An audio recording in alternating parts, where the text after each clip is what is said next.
Hello, everyone, and welcome to another Your DNA Guide free webinar. I'm so pleased that you are here and so pleased to welcome many of you who I think have never come to a Your DNA Guide webinar before. So just by way of explanation, if you attended RootsTech and you were able to watch parts 1 through 4, this is part 5 of that RootsTech series. But even if you haven't, this webinar will stand alone and hopefully will teach you a little bit something about how to use DNA in your family history. Now, if you're new to me or new to Your DNA Guide, I just want to let you know you're in the right place. You're in good hands, and we're anxious to learn together how to use DNA more powerfully and more confidently in your family history. So let's get started. I'm going to share my screen.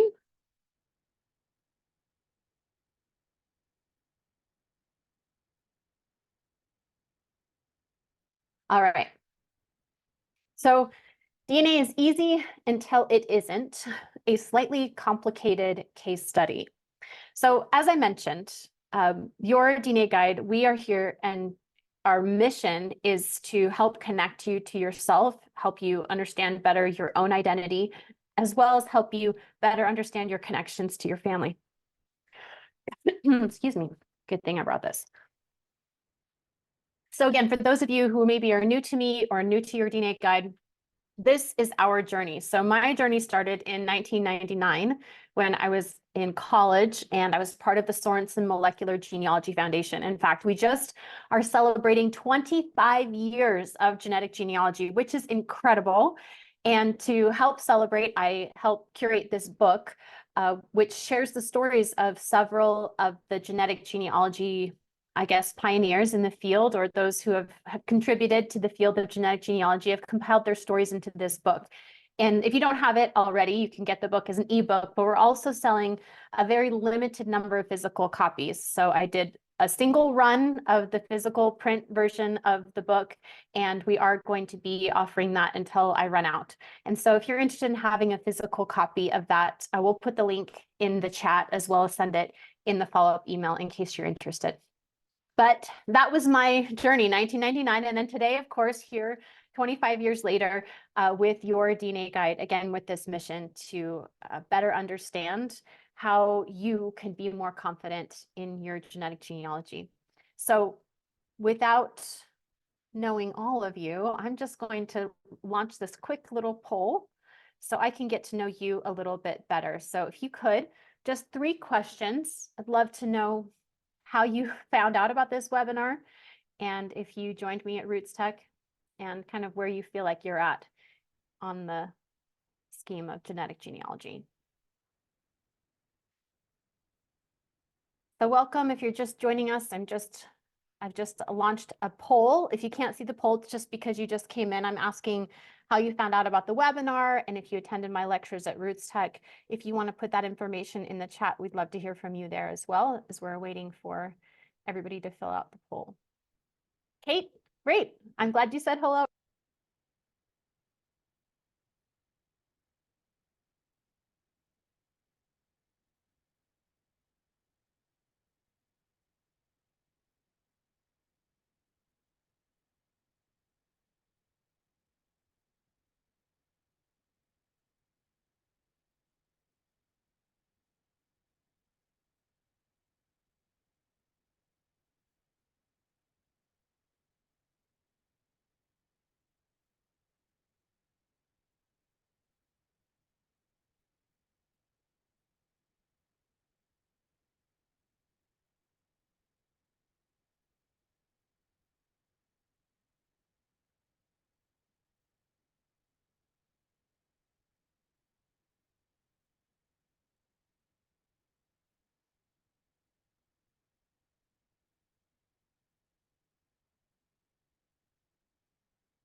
All right, how about now? Can you hear me now? Okay. Sorry. Thanks for letting me know. My team's like texting me. We can't hear you. Okay, we got it. We're good. Thank you. Yeah, technology is great until it's not, right? Perfect. Okay, so where'd my poll go? Got all distracted by the sound. Let's find it.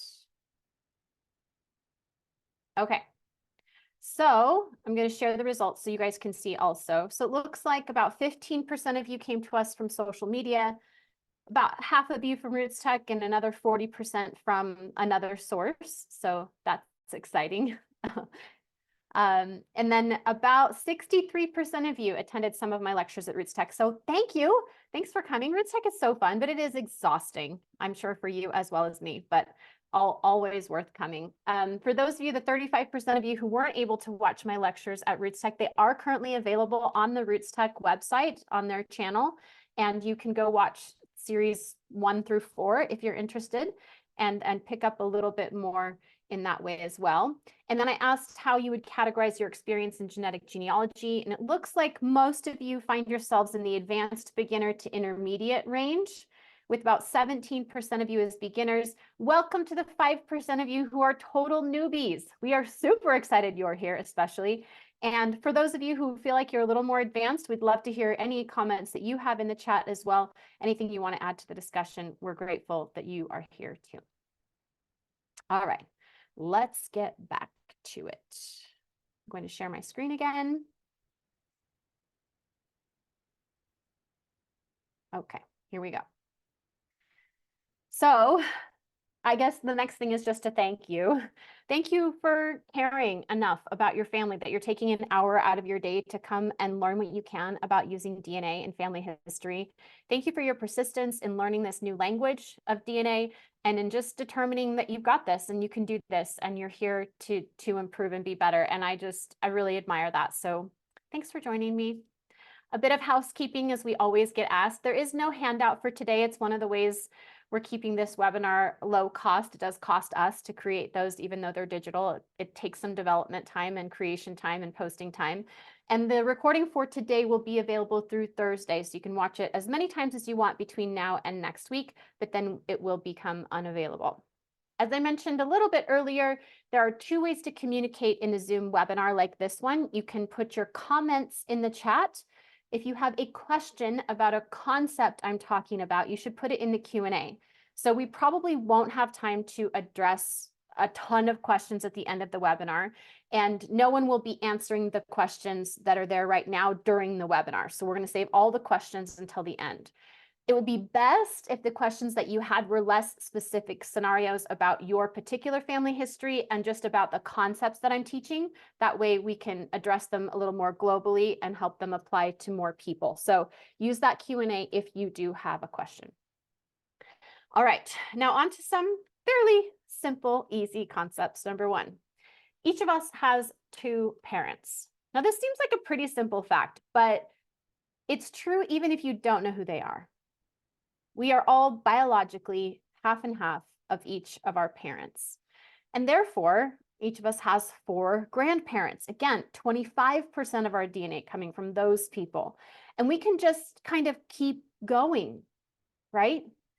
Until not very long into the past, we get this astonishingly large number. You have 256 6 times great grandparents. And all of them have a story. All of them deserve our time and attention. They deserve to be part of our family trees. And you're here because you know that DNA can help you. In fact, it should be easy in a way. So many success stories, so many people have found who they're looking for using DNA. You understand the potential and possibility that this has in your own family tree. And yet, when we ask people, like, what's the number 1 emotion? What's the number 1 feeling that you have when you approach DNA? And we have asked this question in polls before. The number 1 response is this. Do you feel that way? Do you feel like there's just so much? There's so much to learn. There's so many ancestors to find. You have so many DNA matches. Yeah, I see you guys here in the chat. Yes. It is, it's overwhelming. But that overwhelm can be reduced when you're moving forward. when you're taking next steps. So I think we feel the most overwhelmed when we feel stuck, when we feel like we don't understand what's next, when we're not moving forward in some way. And so the trick to not feeling overwhelmed is to have momentum, is to be moving forward in a direction. Hopefully it's the right direction, but even if it's the wrong direction, it does still reduce your overwhelm to feel like you've got a plan. You know what the next step is. You're in motion. So let me tell you about Robbie. Robbie's a member of our study group, and she took a DNA test in 2016. And this is a direct quote from our blog. I did not fabricate this for today's webinar, but it says she was able to easily match and find how she was related to matches on her mother's and paternal grandmother's sides. Guys, sometimes it is easy. Sometimes when you have the right tools, you have the right matches, you know the right steps, it's easy to find the group of matches that you need. Then, further along in her journey, she joined the study group, and during study group, she was encouraged to revisit her cousin Alan's matches and dot groups again. Robbie discovered a match that she and Alan share at the second to third cousin level. Robbie had spent a lot of time looking at the shared matches between her and this match, Mark, but she hadn't recently taken a deep dive into the list of shared matches between Alan and Mark. So what I found so powerful about Robbie's experience is that the momentum that she needed, the forward motion, was something she had already done. She'd already used the shared matches tool. She had already done the dot system. But what gave her that driving momentum forward was doing it again. I think so many times we think we've mastered something. Check, we've done it. And then we forget that repeating the process can sometimes yield better or different results. Sometimes because there's new matches, but oftentimes because we are in a different place. Have you ever heard that little psychology trick where, like, if you're shopping for a Kia Sorento, a kind of car, that you've never noticed them before on the street, but now that you're shopping for one, you see them everywhere because your brain is suddenly attuned to that specific kind of car. It's the same way with learning. When you initially learn something, you don't have all of the experience, the background information to really get the most out of it. And so you have to keep going back and learning things kind of again and again and again, because each time you come at it with a different purview and you learn something different than you did the first time. And that's what happened here to Robbie. In fact, through this process, she was able to discover that her ancestor, John Anderson, was really John Banks. And in fact, her cousin has a watch, a pocket watch, with the name John Banks on it. So again, I want you to think about momentum, about how can you gain that momentum moving forward in your research. I think that momentum has these three parts. You have to become immersed. A lot of our research is done in fits and starts. We pick it up, we put it down, we pick it up, we put it down. But being immersed in it allows you to see those patterns, allows you to take steps that you couldn't otherwise. Second, as I mentioned, is repetition, is doing the same thing over and over and over again. Reviewing, going back, remembering. And consistency, which is a little bit related to immersion, but it's a little bit different because I think immersion feels sometimes overwhelming that you have to like take it all in at once. But when you add the consistency, it's not overwhelming. You're doing just enough every time to make progress. And again, to move forward. My goal for you is that you do this in a way that allows you to feel like, I've got this. I can do it. So if you would you put in the chat, what's the last thing that you feel like you understood, that light bulb moment that went off for your DNA research? Was it a term? Was it a concept? What's something that you recently feel like you learned? So I'm just going to give you a minute if you want to throw that in the chat. What's something that you recently learned? Sarah, ask the wife, right? Looking for that other network. Totally. Banyan. Yeah, I love that you found that. Bottoms up, the dot system, the plan, getting more people to test. Watto, centimorgans, leftovers, review, filters, different terms that we're using. Yes, I love all of your suggestions. And I just want you to watch these scroll by. These are all tiny moments of movement that have moved you forward in your research. It's the accumulation of all of these learnings. They're still coming. I love these. Thank you for sharing. It's the accumulation of all of these that create that momentum that keep you moving forward. So here's what we're going to do today. Today, I'm going to give you 2 case studies demonstrating the value of foundational skills, followed by what I'm calling masterclass skills in moving you forward in your research. I am also going to give you an offer about how I can help you continue to move forward in your research. Okay, so the 2 case studies, or 2 cases, 2 kinds of things we're going to talk about today. What if I don't have best known matches? And what if my family is, and I'm going to use this term really loosely, complicated? Because aren't all of our families complicated? Yeah, I'm not talking about emotional complications here. We're talking about relationship complications that sometimes are tricky with DNA. All right? So it always starts, of course, with the plan, right? Now, for those of you who are new to Your DNA Guide, this plan is what we follow nearly every time we're dipping into our research. It provides a structure and a format by which we can always move forward in our research. But I want to be careful because the plan, while it is a very step-by-step process that we teach, and we teach it in our courses, we teach it in the book, I don't want you to get stuck in that idea that it's a step-by-step plan. I really want you to expand your mind out a little bit further and think of these in a more conceptual way, if that makes sense. So let's take the network as an example. So in DNA speak, we call this a network.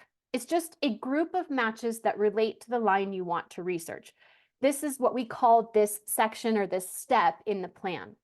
But I want you to think of it more expansively, that creating a network isn't a step in the plan. Having a network is a concept that we need to understand in genetic genealogy. I want you to think of it a little bit like a character actor. So here's Tommy Lee Jones.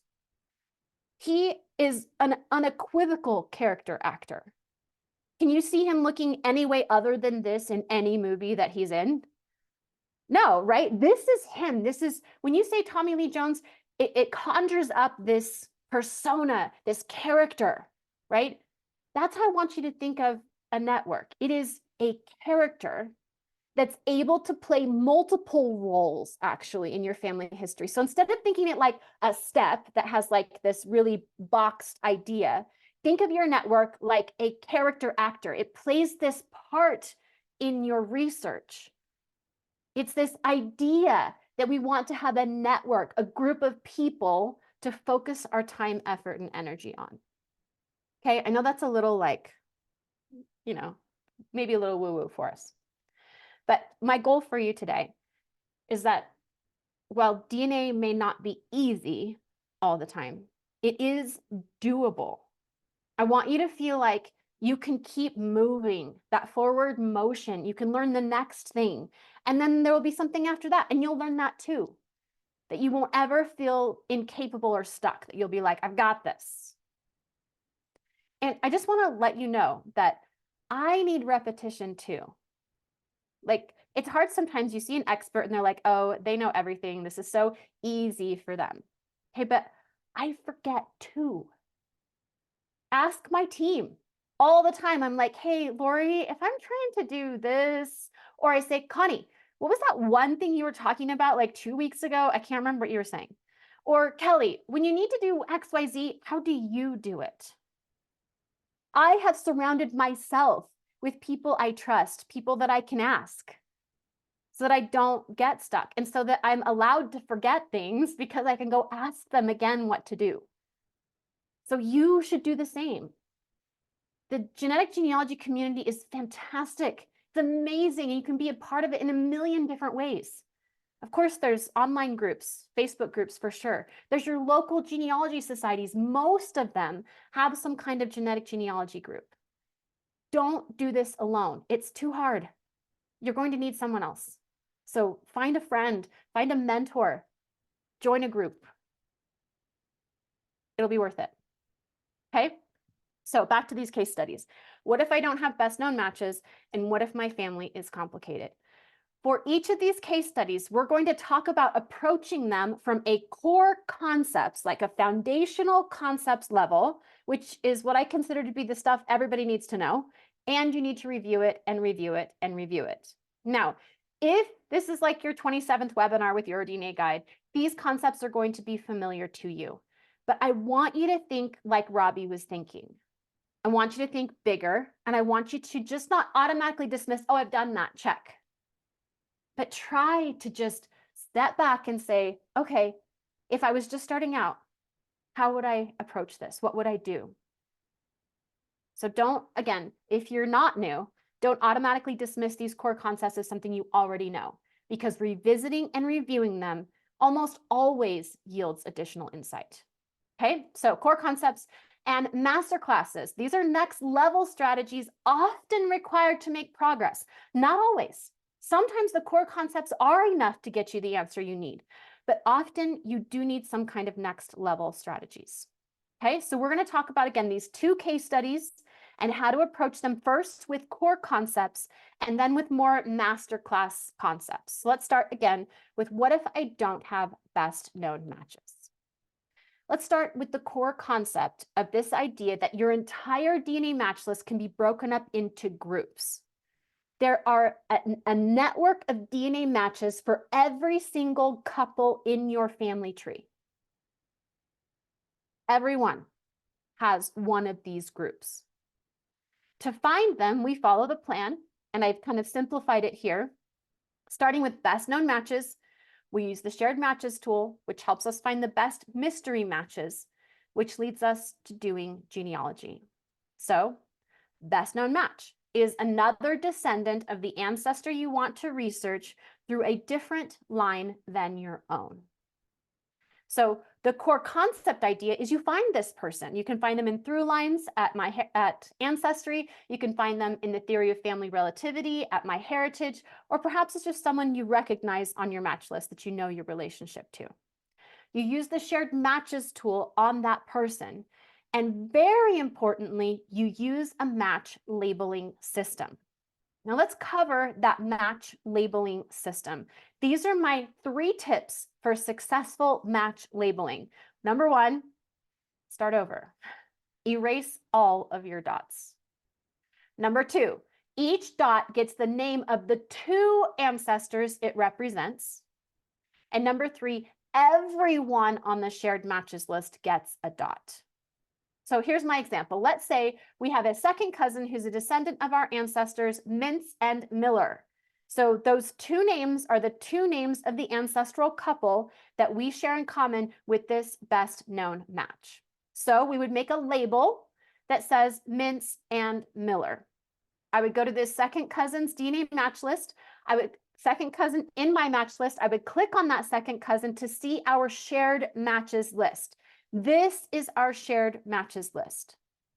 I give that cousin this green dot, and then I give everyone on this shared matches list a dot. Everyone. I don't analyze it. I don't look at it necessarily. I skim through it. Everyone gets a dot. Regardless of whether you know your relationship or not, everyone gets a dot. Okay? So then in your DNA match list, it's going to look a little bit like this. Some of the people in your DNA match list will carry this Mintz-Miller dot.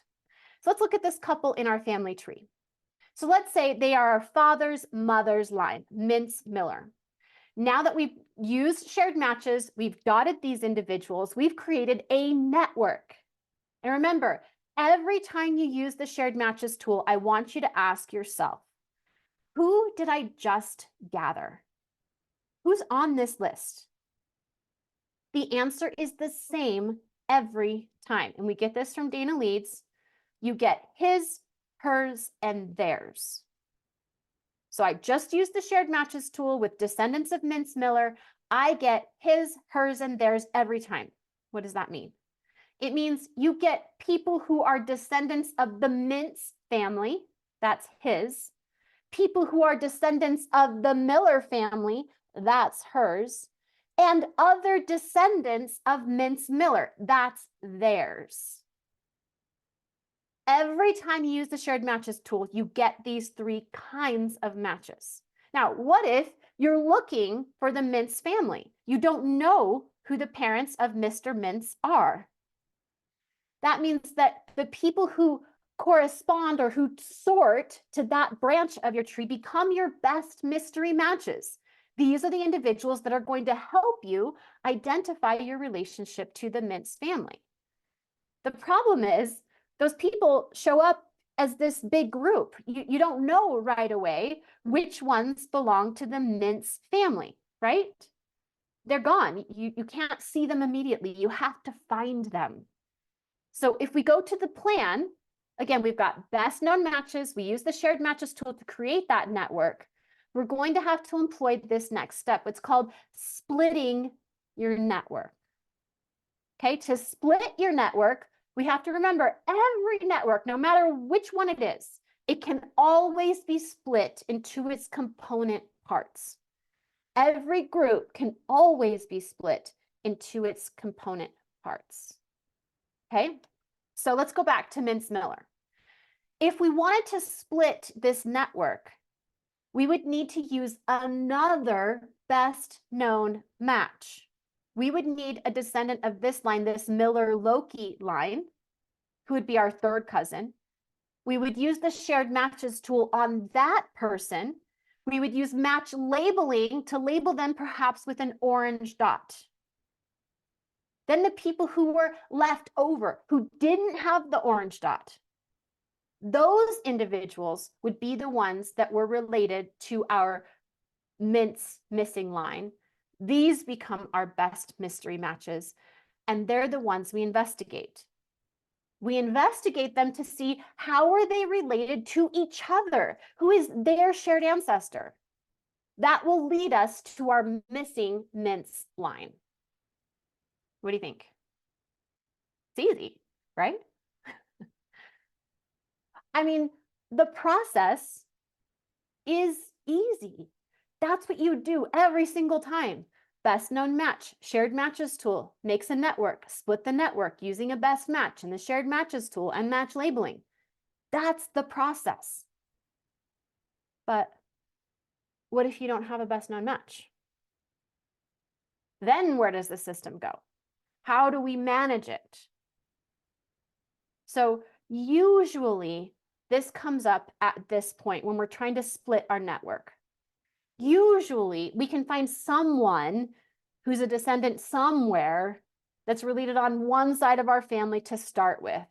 Even if it's a first cousin, at least then we could isolate one side of our family or the other. So usually it's when you're trying to split a larger network into its component parts that we run into this problem of not having a best known match. Now, if you're adopted and you're looking for both sides of your family, you don't have any best known matches, right? But this bottoms up principle that I'm about to talk about, this is going to apply to you as well. So I'm going to talk about it in this way as if you're using this principle of bottoms up to split a network, but it can be used whenever you need to, whenever you don't have a best known match, to try to group your matches, again, to create a network. Remember, a network is like Tommy Lee Jones. It's just a group of people, but it plays different roles in different ways in your family tree. So you have to be flexible in the way that you're thinking about it. So in this case, what if we didn't know either parent between the Mintz and Millers? We would still need to split this network. There are still two groups here. So how do we separate them? How do we just pull them apart from each other, right? And that's when we bring in the strategy I call bottoms up. So I do talk about this in the book and I do lecture about it sometimes, but this is masterclass level. Okay, we've just used the core concepts level to get to this point. All of the steps in the plan are core steps, things you need to know and understand and practice and repeat. But occasionally you'll come to a situation like this where the core concept strategies don't work. You don't have what it takes. So you have to move into what I call your masterclass strategies. Okay, these are a bit above. Now, if you're new at this, masterclass strategies are not for you. You're not ready. You have to master the core concepts, or at least you have to have a really good understanding of what they do and what they mean before you try to dive into this. Okay, so if you're one of my 15% newbies, you can watch this, but feel free to just be like, whoa, that's like a little too much. Okay, and that's okay because you're new. And I don't want this to discourage you from taking your next step. This is probably not your next step. Okay, but for those of you who are advanced beginner and intermediate, you are probably for sure going to need this strategy at some point if you don't already. Okay, bottoms up. So remember, we've created this network and we know that it belongs to the Mintz-Miller family. We now want to divide out the matches and understand that there are some that are Mintz and some that are Miller. We want to pull those out. So we have no idea which of these matches is which. So the bottoms up strategy says you go to the bottom of this network that you've created, the lowest match, and you use the shared matches tool on them. So when I use the shared matches tool on this match, it shows me the other matches in this network that share DNA with this person, which means they've just formed into a group, right? So then I go to the next match who does not share with the first group, and I use shared matches on them. And again, theoretically, you will get then 2 groups from this one group. Those 2 groups should then correlate to the Mintzes and the Millers. The thing is, you won't know which is which until you do genealogy. Now, I've simplified that bottoms-up strategy a little bit for us, but it's a strategy that helps you split a network when you don't have a best known match. That's the whole point of it. Okay, so I don't want to go into like tons of detail to totally overwhelm you. It's so much better if you just get in and get started. If you have to create a network first, right? The Mintz-Miller network, and I already created that. I go to the bottom of that network and I start using this bottoms up strategy to help group the matches. Now, rarely does it work this perfectly where you get just 2 groups. And there are a lot of reasons for that, but don't be discouraged. Just keep going. Again, take that next tiny step. Get the groups as good as you can, and then you dive into each group and you do genealogy to see if you can figure out how the people in that group are related to each other. Okay? That's how it works. So, what if you don't have any best known matches? Well, you start with the core concepts, because a lot of times people will say they don't have any best known matches. What they mean is they don't have a best known match. They don't have the exact person that would be perfect to help us in this situation. But oftentimes there are other best known matches you can use. So if I'm at that second cousin level and I don't have any second cousins, I can bump down to the first cousin level. I can use a best known match from there. So again, that's what I'm talking about reviewing these concepts. Because you hear something like a best known match and you just think, oh, I don't have that. Well, you might not have my best known match, but you might have another one that would work. That's what I'm saying about seeing these as not steps that you have to follow, but concepts. Just broaden them out just a little bit so that you don't get stuck, but that you're consistently taking these small steps forward. Okay? Our second situation is, what if my family is complicated? Okay, so here's another example. So we went over this in a lot of detail this last year in study group. I taught this class in November. But this is from a client of mine. Her name is Kim. And her research goal is, who is the father of Edward George Murray, born 1887 in New Jersey? So here he is right here. This is this is John Murray, who we believe is the father of Edward George Murray, but there was some speculation. And so we're kind of doing two things. We want to verify that John is the father of Edward, and we want to determine John's parentage. Okay, so that's our goal here. So what Kim did that was so powerful is she created her own network. She tested so many descendants of John Murray and Mary Kohler. So you can see everybody with the little DNA sign is someone that took a DNA test to help her with this question. So if we look at this in a slightly different way, I'm just going to show you another tree in just a second that essentially represents every person on this chart. So every person on this chart has a direct paternal line relationship to this Murray Kohler family. Okay, so every person in this tree has other lines, right? They have other networks on their maternal sides that are different than each other. Does that make sense?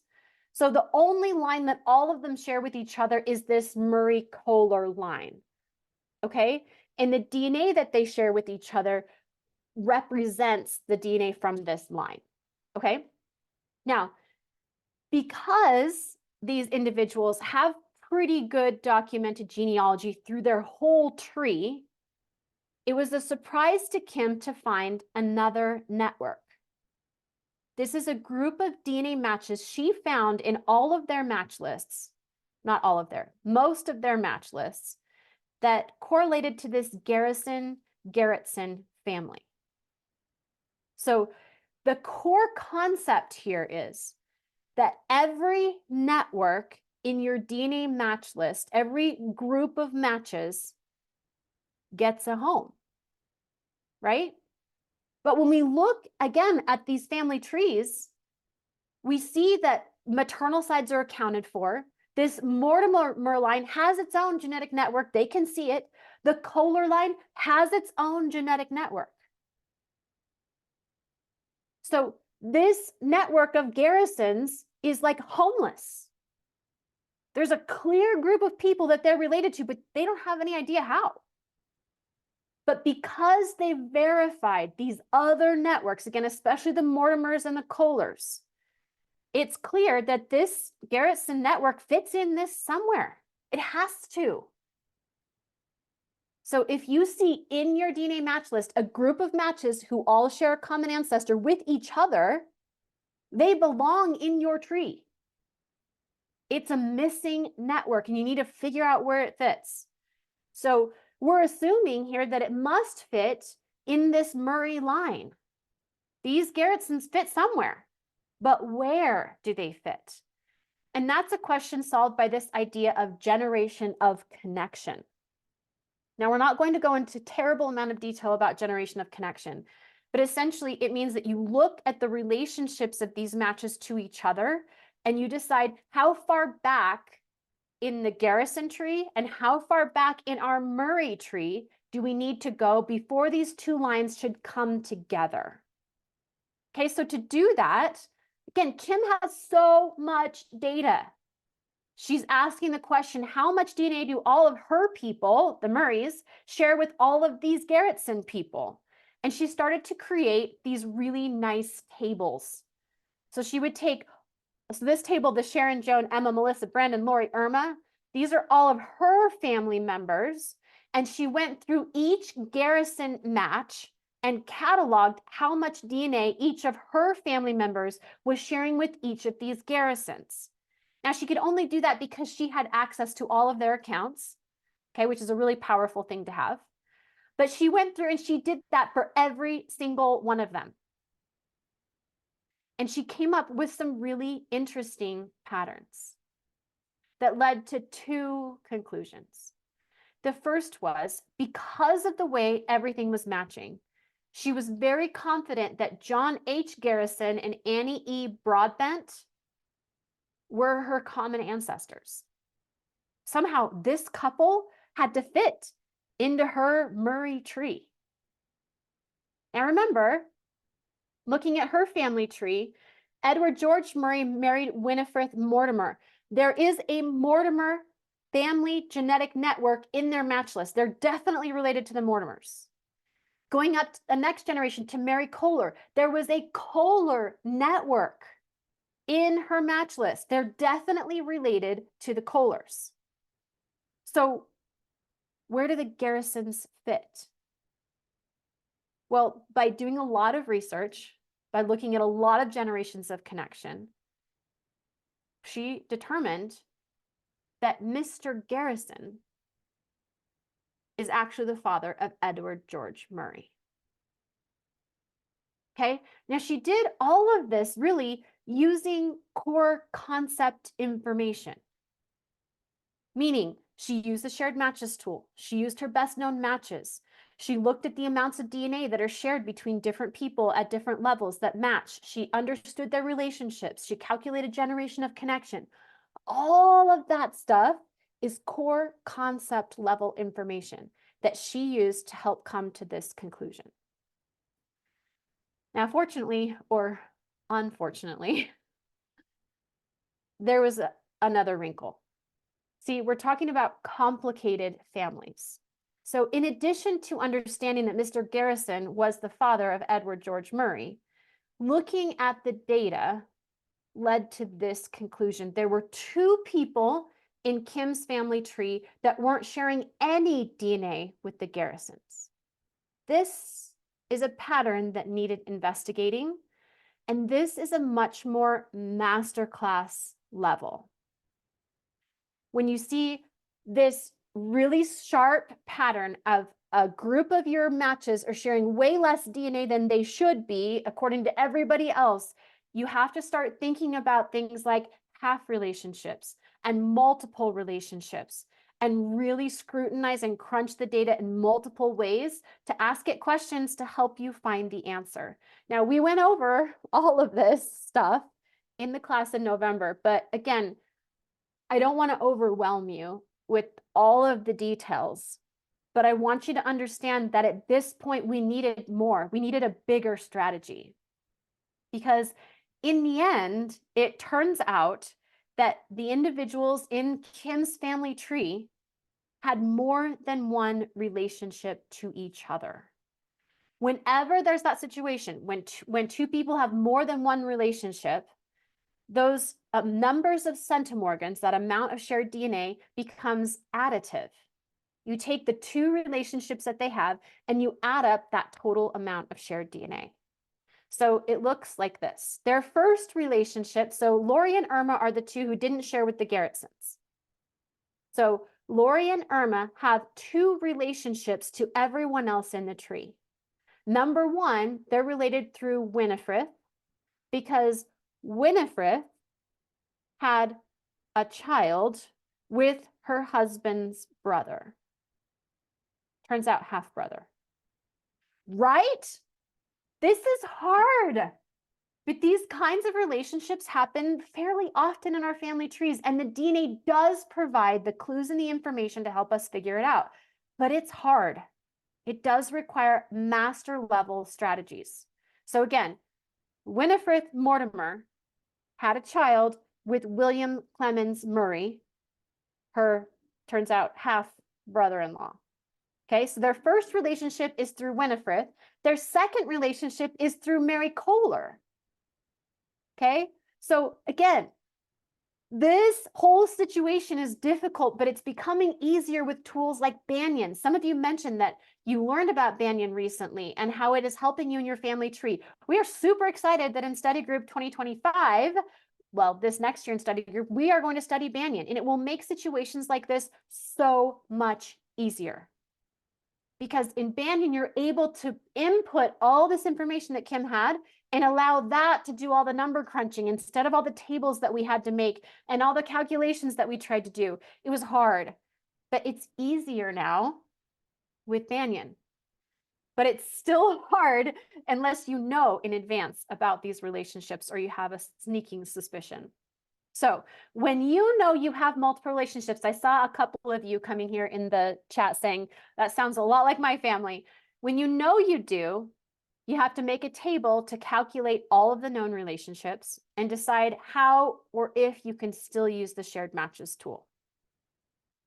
If you don't know you have multiple relationships, it gets harder, but you can still figure it out. Again, still make your tables like she did, where she showed how all of the people shared with each other. You need more people tested usually to help you.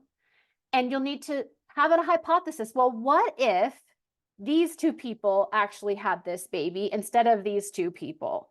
It requires a lot of just hypothesizing, thinking what could have happened. You need to look for those multiple networks. We found this Garretson line. How does it fit in? Y DNA, mitochondrial DNA are also really helpful when it comes to multiple relationships. Okay, now, again, if you felt lost there at the end when I was talking about multiple relationships and how Mortimers and the Murrays and everybody was married to everybody else and had some kids that nobody knew about, yeah, it's okay. You should feel lost. It's confusing. It requires a very step-by-step methodical approach that I did not cover. I kind of skipped to the end. My point was that you needed a masterclass strategy in order to address that more complicated question. The core concepts were enough to identify where the Garrisons fit in the family tree. But if you wanted to figure out the whole multiple relationship thing, you need more advanced strategies, which, again, you may not need, first of all, wouldn't that be great? And you just might not be ready for. So focus on the core concepts, get those down, expand your view of what they can do for you. And then if you need to, you'll have to bring in some of these more complicated strategies. So those were our two case studies. What if I don't have best known matches? And what if my family is complicated? So just to review, the core concept in that first case study was that known matches help create networks. They do, that's their purpose. But if you don't have them, the masterclass strategy is bottoms up, can help you split a network that doesn't have a best known match. For our complicated family, the core concepts is that networks reveal family connections. Looking for the total number of networks, understanding that you see a network and figuring out how it fits in. Those are all core concepts. The masterclass concepts is multiple relationships are tricky, but they can be addressed. Okay, but you do need a strategy and you have to be methodical. All right, so we're approaching the end of our hour together, and I hope that you have some ideas. I hope you're like, okay, yeah, I get it. I get that we follow the plan, known match, shared matches, network, to figure out how I'm connected to the people in my tree. I understand that there's this potential of masterclass strategies, specifically bottoms up, to help me so I don't get stuck. But what are you going to do with those ideas after we're done here? This is always the tricky part. Having knowledge or understanding of a concept often isn't everything you need to fully implement those ideas into finding that common ancestor, right? And you get stuck, which is why I was saying we need to always have some kind of forward momentum. And sometimes it's just recognizing that you learned something. It's like writing down for yourself, well, you know what? Last week, I didn't even understand really how to use a match labeling system, but I get it now, and I'm going to go practice it. I'm going to try it out. And when I get stuck, I'm going to say, that's okay. I'm going to get help. I'm going to turn to my Genealogy Society Facebook group or my online Facebook group, or I'm going to turn to my friend. I'm going to turn to someone and ask them. I'm not going to stay stuck. Don't let your momentum peter out just because you don't quite know what your next step is. I don't want that to happen to you. So I told you what we would do today. We did 2 case studies studying the value of these foundational core concept skills, followed by masterclass skills and helping you move forward in your research. Okay. Plus, of course, I have this offer for you. So after I'm done telling you about study group, I will have time for Q&A. So please stick around and go ahead and put your questions in that Q&A box. And I'd really like to cover any, like, again, conceptual questions that you have about what I taught, as opposed to questions that are specifically aimed at your own research. I'm hoping the concepts will help everybody, including you. with your own research. Okay, so study group. We open study group. We're going to open it once a year. We've officially decided that. We did open it twice last year, but it was complicated. So we've decided study group will only open once a year, and this is it. We are open. So again, we ran it last year for the first time, and it was fabulous. We learned a ton, and now we're ready for year 2. So in year 2, you will get 3 different class levels. We will have core concept classes, as I mentioned. We will have master class classes. We will also have some what I call above and beyond classes. These are things that you may not ever need to know, but I do think they help inform your knowledge of the industry. They help you better understand maybe other tools that are out there. And we offer them occasionally just to kind of do that kind of next level. So for example, those core concepts are these foundational principles from the plan, but we have fresh perspectives, new examples. And I think even if you've heard me speak on this 10 times, you'll still learn something from these classes. Master classes we have planned, WikiTree, auto clusters, what to do with your distant matches. All of those and a lot more will be part of our master class series in study group in this coming year. Forensic topics we're going to cover in Above and Beyond, which continue to be popular, and we continue to get asked a lot of questions about that. And we're really fortunate to have Lori Napolitano on our team, who is going to teach us about kind of the world of forensics and where we fall. So we also are adding this year more due genealogy classes. That was a big request from last year. And something that we're trying to do is focus your due genealogy efforts in a way that help you with your genetic information.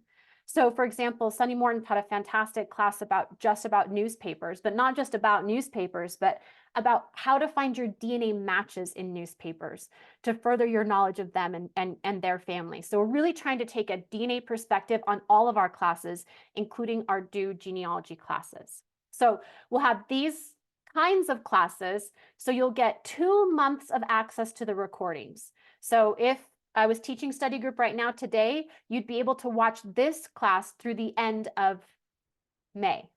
Okay, so you get the rest of the current month as well as 2 months beyond that to watch the classes.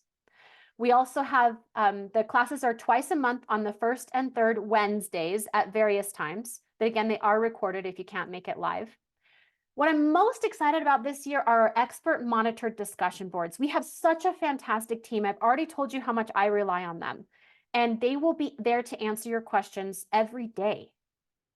So again, I don't want you to be in this place where you learn something, you go to try to apply it, and you just get stuck for some small reason usually, but you can't get past it. And so you don't have anyone to ask. I want to provide you with people I trust who know the concepts I teach that can answer your questions in the way that I just taught it. So it will make sense and continue that forward momentum that I want for you to have. Okay. So again, year 2, all these classes, expert monitored discussion boards, and dun, da, da, da, handouts. That was the #1 request from last year's study group, was that we actually have handouts for you. So we are creating a handout for every class. And if you want to, you can put your handouts in our fancy new Your DNA Guide binder, which you can also get, which, I didn't even bring one in here. It's out in the other room because I'm mailing them all out because we have a lot of people who've already purchased them. So I'm sending those out. Don't worry, all of you who've signed up for study group and I haven't gotten them out to you yet. They will go in the mail today. So how much is it? So it's $30 a month if you pay upfront, or if you'd rather the monthly plan, it's $34 a month. So you think about the kinds of things that you could buy with $30 a month. And that's a movie, right? Movie and popcorn. That's, a few outings at maybe 2 or 3 outings at Starbucks. It's an investment, right? This is not something that you're doing kind of in passing, right? This is your passion. And I want you to know that I want to provide a very consistent, immersive, repetitive experience for you, because I really think that's how we learn. You've got to be taking steps every day, or you'll forget, right? So there's the binder. So it's $20 plus $5 shipping. So it's $25 for the binder. So maybe you're asking, will this work for me? Will consistent learning actually make a difference? Or a year from now, will I still be spinning? And I don't know. But I know that it has worked for hundreds of other people who joined our study group last year. In fact, I had all of their stories in a slide, and that slide has disappeared. So I'll just tell you that so we opened study group for re-enrollment for all of those who enrolled last month. And several of them have already posted on the discussion boards how excited they are to start study group again. I've curated and collected some of those stories for you. Some of them are putting them in the chat, so thank you for sharing that, those of you who already joined study group. But it's working. It's working for a lot of reasons, but I think consistency and immersion and repetitiveness are the keys to this. We have to keep moving small step after small step after small step and coming in bursts, say to RootsTech, right? It gets you fired up, it gets you energized, you feel like you've learned a ton. But what's going to happen in July? Are you still going to remember the things that you learned? Are you still going to have that fire that you feel right now? And that's the thing about study group is twice a month, you're going to get that fire again. We'll give it to you. And then the rest of the month will be there to help you move forward when you get stuck. And I'm anxious for you to see the progress that this can create for you and the confidence that it can give you as you move forward. Okay, so I hope you'll join us in study group. So I will stop talking and stop sharing. And I think Amber has curated some questions for us and I will answer several. Maybe we'll go to about 10 after the hour or so since I talked a little long. Okay, I have a lot of questions. The first one was, I thought, really great. Someone asked, how often should we be practicing moving ahead per week? Oh, yeah, so great. So I think when you think about your research goal and you think if you sat down with your research goal for a certain period of time every week, how much farther you would go on it. So what I like to tell people sometimes is that put it on your calendar like a dentist appointment, right? My dentist charges $50 if I don't show up for my dentist appointment. So like I have to go. And so maybe dentist is a bad idea because then you'll feel negatively about it. Okay. Maybe it's like coffee with your friend, like you would totally show up, right? And so put it on your calendar, just like if you blocked out a 2-hour window every week that you were just going to sit down and work on this, and you would make so much progress, right? You would make so much progress if you just made it a priority to do it consistently. Okay, and lots of questions about the dot system. How quickly how can you quickly erase all of the dots so that you can start over? Oh, yes. So if you go to either Ancestry or MyHeritage, there's a menu. I'm trying to think how I can show you this without, it would take too long. So let's talk about it in Ancestry first. So if you go into Ancestry and you open up your match list, and over on the side of each match are the dots you've already created, right? There's that little pencil icon. If you click on it, it'll say like add or edit groups. And so you click on that, and then you can click on any group, and then there's a button that says delete this group. And it's very scary because after you click the button, it says, are you sure? As if they're questioning your motives. And you have to say, yes, I'm sure, please delete this group, and it will delete that entire dot. It's very similar at MyHeritage. It's that add edit groups kind of feature, and then you click on a specific one and then you ask to delete it. Okay, and what is the smallest amount of centimorgans shared that should be included in comparisons? Good question. So I like to be really conservative just because I don't want to waste my time, effort, or energy on a match that doesn't matter. So not all of the matches on your DNA match list share a common ancestor with you. They don't, especially matches under 20 centimorgans. So while many of them are real, they're your real fourth and fifth cousins, a lot of them are not. They're just matching you because of a population that you share. And so to avoid those kinds of matches, I usually draw my line at 20 centimorgans, that people must share more than that with me in order to be worth my time and consideration. Now, there are exceptions to that, but in general, that's a pretty good rule. Okay, and then when doing the bottoms up approach, what do you mean by going to the lowest match? Who is the lowest match? Yeah, so when you use bottoms up, the first thing I want to make sure you understand is that you don't use bottoms up on your entire match list. You use bottoms up on a group you've already created somehow, so a network that's already existing. So you take that network, and like at Ancestry and MyHeritage, if you've dotted them, you can sort your entire match list by that color dot. So let's say I dotted this network blue. I'm going to sort my match list by all the blue dots.